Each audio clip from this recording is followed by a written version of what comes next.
राष्ट्रपति ने आज नई दिल्ली में सशस्त्र बलों के जवानों को वीरता पुरस्कार और विशिष्ट सेवा अलंकरण से किया सम्मानित।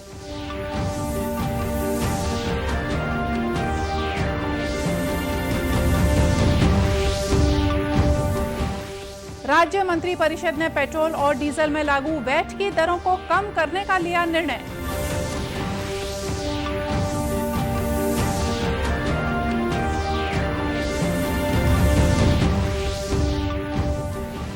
देश में असंगठित क्षेत्र के 8 करोड़ 40 लाख से ज्यादा कामगारों ने अब तक कराया ई श्रम पोर्टल पर पंजीकरण।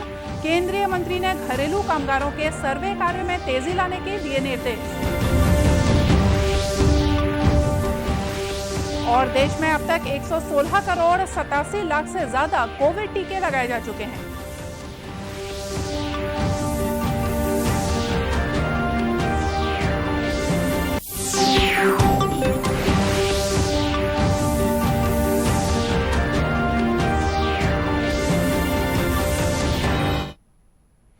नमस्कार, आप देख रहे हैं दूरदर्शन समाचार। मैं हूं मोनिका शर्मा और आइए अब देखते हैं समाचार विस्तार से। राष्ट्रपति रामनाथ कोविंद ने आज राष्ट्रपति भवन में आयोजित रक्षा अलंकरण समारोह में अपने कर्तव्य के प्रति अदम्य साहस और समर्पण का प्रदर्शन करने के लिए सशस्त्र बलों के जवानों को वीरता पुरस्कार और विशिष्ट सेवा अलंकरण से सम्मानित किया। अभियांत्रिकी कोर के सप्पर प्रकाश जाधव को जम्मू और कश्मीर में एक अभियान के दौरान आतंकवादियों की साजिशों को नाकाम करने के लिए मरणोपरांत दूसरा उच्चतम शांति वीरता पुरस्कार कीर्ति चक्र से सम्मानित किया गया। मेजर विभूति शंकर ढोंडियाल को 5 आतंकवादियों को मारने और 200 किलोग्राम विस्फोटक सामग्री बरामद करने में उनकी भूमिका के लिए मरणोपरांत शौर्य चक्र से सम्मानित किया गया। उनकी पत्नी लेफ्टिनेंट नीतिका कौल और उनकी माताजी सरोज ढोंडियाल ने यह पुरस्कार प्राप्त किया। नायब सूबेदार सोमबीर को जम्मू कश्मीर में एक अभियान के दौरान एक खूंखार आतंकवादी को मार गिराने के लिए मरणोपरांत शौर्य चक्र से सम्मानित किया गया। उनकी पत्नी और उनकी माताजी ने यह पुरस्कार प्राप्त किया।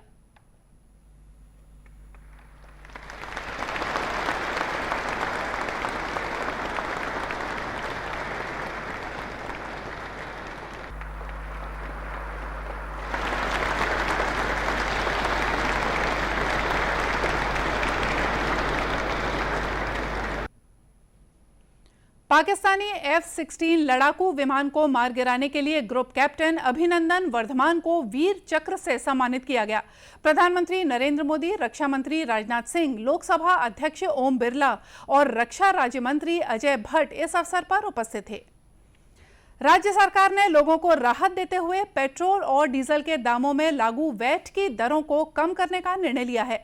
मुख्यमंत्री भूपेश बघेल की अध्यक्षता में आज रायपुर में मंत्री परिषद की बैठक में पेट्रोल में वैट पर 1% और डीजल में वैट पर 2% की कमी करने का निर्णय लिया गया है। इससे राज्य सरकार को लगभग 1000 करोड़ रुपए की राजस्व की हानि होगी। एक अन्य बैठक में शिक्षक संवर्ग में पदोन्नति के प्रावधान को शिथिल किया गया है। इसके तहत प्राथमिक शाला के प्रधान पाठक, शिक्षक और व्याख्याता के पदों पर पदोन्नति के लिए विभागीय भर्ती नियमों में 5 साल के अनुभव को शिथिल कर 3 साल के अनुभव के आधार पर पदोन्नति देने को मंजूरी दी गई। मंत्री परिषद ने प्रदेश के सरकारी और निजी स्कूलों की कक्षाएं संपूर्ण कोविड प्रोटोकॉल का पालन करते हुए पूरी उपस्थिति के साथ नियमित रूप से लगाने के निर्णय लिए हैं। कैबिनेट की बैठक के बाद दूरदर्शन समाचार से बातचीत करते हुए वन मंत्री मोहम्मद अकबर ने बताया कि धान और मक्का के समर्थन मूल्य पर खरीदी और कस्टम मिलिंग पर चर्चा की गई। कैबिनेट की बैठक में सबसे महत्वपूर्ण धान खरीदी के बारे में। धान खरीदी गत वर्ष 92 लाख मीट्रिक टन की खरीदी हुई थी। इस बार 1 करोड़ 5 लाख मीट्रिक टन धान की खरीदी होना है। समर्थन मूल्य 1940 कॉमन वैरायटी और 1960 ग्रेड ए। अब इसके अलावा जो 9000 रुपये प्रति एकड़ के हिसाब से राजीव गांधी किसान न्याय योजना का देना है वो भी दिया जाएगा और पूरी व्यवस्था कर ली गई है। 1 दिसंबर से धान खरीदी प्रारंभ की जाएगी। राज्य सरकार द्वारा पेट्रोल और डीजल में वैट की दरों में कमी के फैसले के बाद नेता प्रतिपक्ष धर्मलाल कौशिक ने कहा कि जनता की अपेक्षा के अनुरूप कमी नहीं की गई। नरेंद्र मोदी जी के द्वारा राशि में वेट में कमी की गई थी और उससे लोगों को जो लाभ हुआ छत्तीसगढ़ की जनता भी अपेक्षा पाल करके रखे थे कि राज्य सरकार के द्वारा बड़ा निर्णय लिया जाएगा। सरकार के द्वारा भी ये लगभग बयान आ रहे थे कि छत्तीसगढ़ की जनता को राहत देने के लिए हम विचार कर रहे हैं, लेकिन आज जब जारी हुआ और जो निर्णय लिया गया, निश्चित रूप से छत्तीसगढ़ की जनता को इससे निराशा है और कोई लाभ मिलने वाले नहीं है, क्योंकि 1 रुपए में कोई बहुत अंतर नहीं पड़ना है।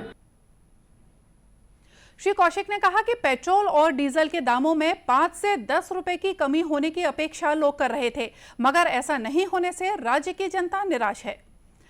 असंगठित क्षेत्र के 8 करोड़ 40 लाख से ज्यादा कामगार अभी तक ई श्रम पोर्टल पर पंजीकरण करा चुके हैं।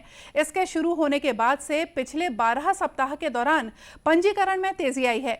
पंजीकरण में ये बड़ी सफलता श्रम और रोजगार मंत्री भूपेंद्र यादव के एकीकृत कमान और नियंत्रण और नियमित निर्देशों और निगरानी के कारण मिली है। ई श्रम पोर्टल पर असंगठित क्षेत्र के कर्मियों का पंजीकरण जन सेवा केंद्रों या राज्य सेवा केंद्रों के माध्यम से कराया जा सकता है।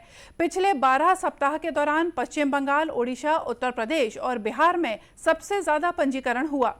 आज नई दिल्ली में अखिल भारतीय घरेलू श्रमिक सर्वेक्षण के संबंध में केंद्रीय मंत्री श्री यादव ने कहा कि देश में घरेलू श्रमिकों के लिए शीघ्र ही नीति बनाई जाएगी। इसके लिए अभी तक किए गए सर्वे की रिपोर्ट प्राप्त हो चुकी है, वहीं 2 अन्य सर्वे रिपोर्ट आनी बाकी हैं।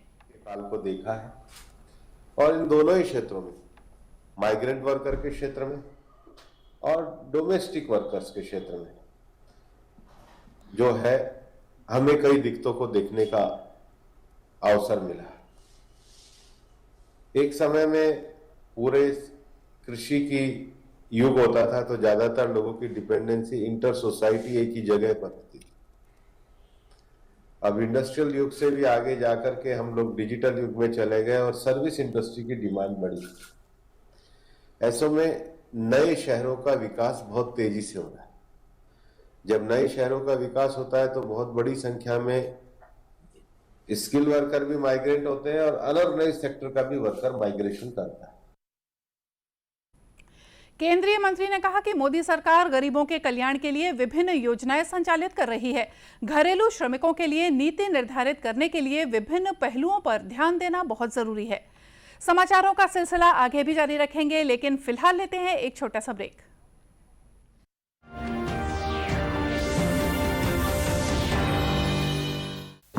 विशाल है ना, इसका सब प्रॉपर चलता है। कल उसके बैंक अकाउंट में 15,000 रुपए का फ्रॉड हुआ है, पता है?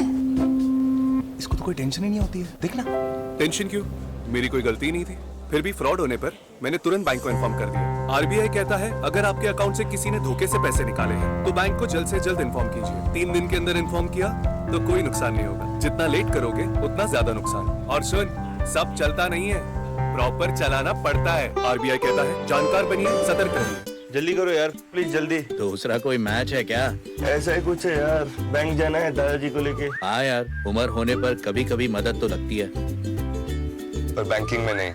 वैसे भी आरबीआई कहता है सीनियर सिटीजन सबसे पहले। अगर आप 70 साल से ऊपर हैं और आप बैंक नहीं जा सकते तो बैंक आएगा आपके पास जरूरी सेवाएं लेकर, वो भी वाजिब दरों पर। सीनियर सबसे पहले। आरबीआई कहता है जानकार बनिए, सतर्क रहिए।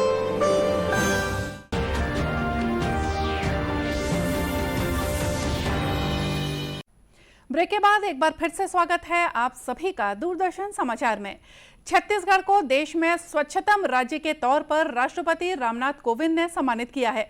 इस संबंध में रायपुर के महापौर एजाज ढेबर ने आज एक पत्रकार वार्ता में बताया कि लगातार तीसरी बार प्रदेश को स्वच्छ बनाए रखने की चुनौती को पूरा करना आसान नहीं था, लेकिन नगर निगम के कर्मचारियों और लोगों के सहयोग से ये संभव हो पाया है।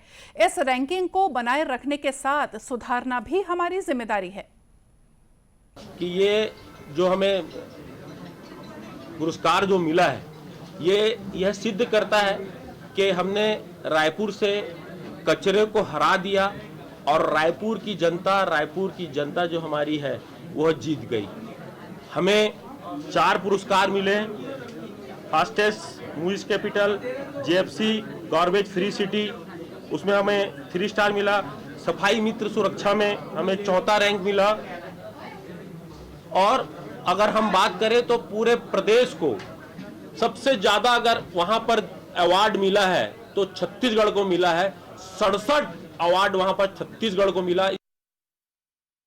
पत्रकार वार्ता में सभापति प्रमोद दुबे ने कहा कि शहर से निकलने वाले वेस्ट मटेरियल का मैनेजमेंट करना अपने आप में चुनौतीपूर्ण है, लेकिन रायपुर में वेस्ट मटेरियल को रीयूज किया जा रहा है। उन्होंने कहा कि रायपुर शहर को धूल, मच्छर और प्लास्टिक मुक्त करने के लिए नगर निगम जल्द ही अभियान चलाएगा।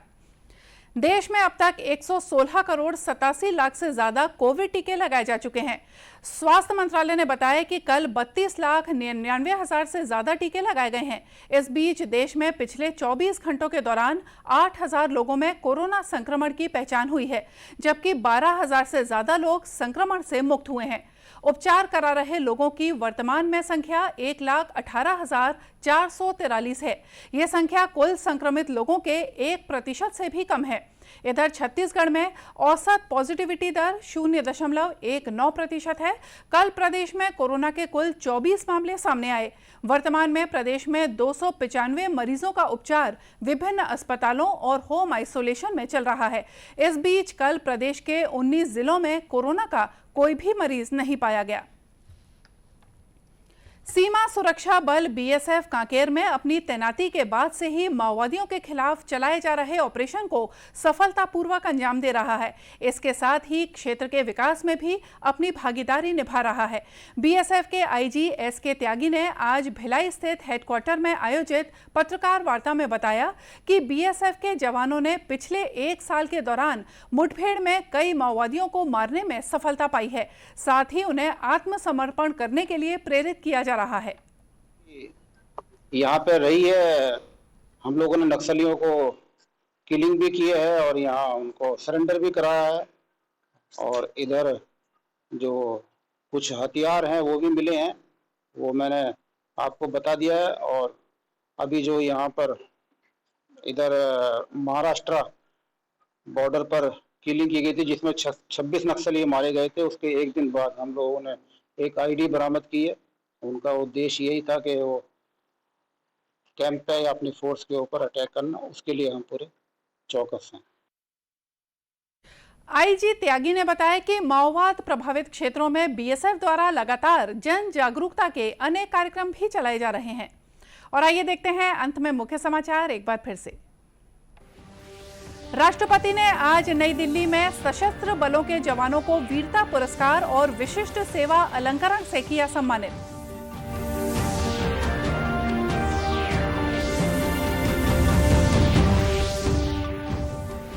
राज्य मंत्री परिषद ने पेट्रोल और डीजल में लागू वैट की दरों को कम करने का लिया निर्णय।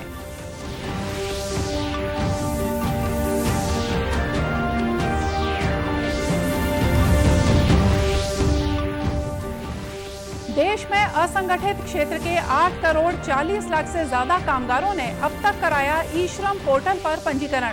केंद्रीय मंत्री ने घरेलू कामगारों के सर्वे कार्य में तेजी लाने के दिए निर्देश। और देश में अब तक 116 करोड़ 87 लाख से ज्यादा कोविड टीके लगाए जा चुके हैं।